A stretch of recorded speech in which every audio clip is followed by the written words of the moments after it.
Today we'll use this yellow-green jade to recreate nature's divine craftsmanship.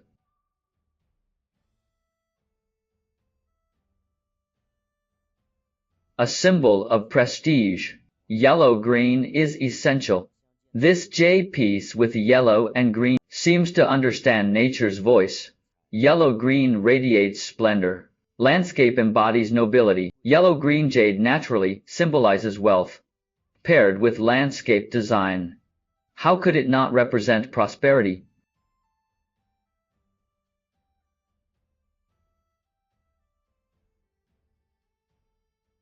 The so-called artistic landscape, a figure standing by the water's edge, gazing into the distance.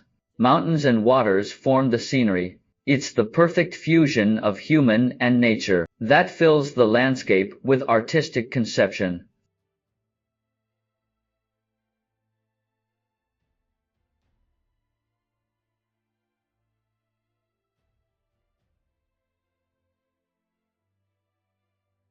Alright, jade enthusiasts, that's all for today's video. This yellow-green jade piece, does it remind you of the Yellow River?